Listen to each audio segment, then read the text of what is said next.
સૌનું હું હાર્દિક સ્વાગત કરું છું। આજે નેશનલ સાયન્સ ડે નિમિત્તે અમારી શાળાના બાળકો જુદી જુદી પ્રવૃત્તિ કરી રહ્યા છે।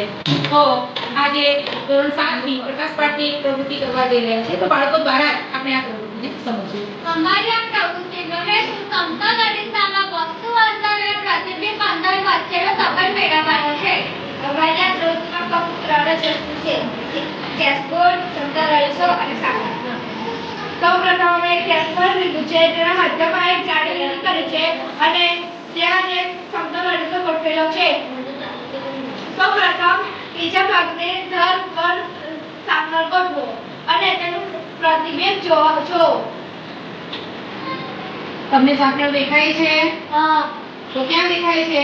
ત્રીજા ખાનાની ડાળ ઉપર દેખાય છે? હા। હવે બીજા ખાનાને ધાર ઉપર ગોઠવો।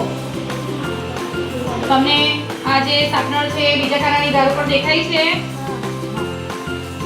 અવલોકન: જેટલા અંતરે વસ્તુ મૂકેલી હોય છે તેટલા જ અંતરે પ્રતિબિંબ જોવા મળે છે। આ ઉપરથી આપણે કહી શકીએ કે સમતલ અરીસામાં વસ્તુ અંતર અને પ્રતિબિંબ અંતર સમાન હોય છે। તો આપણે જોયું કે સમતલ અરીસામાં જે પ્રતિબિંબ મળે છે તો એ પ્રતિબિંબ વસ્તુના કદ જેટલું જ મળે છે અને જેટલા અંતરે હોય એટલા અંતરે જ પ્રતિબિંબ અંતર મળે છે। તો વસ્તુ અંતર અને પ્રતિબિંબ અંતર સમાન જોવા મળે છે। તો બાળકોએ ખૂબ જ સરસ રીતે આપણને આ પ્રવૃત્તિ સમજાવી।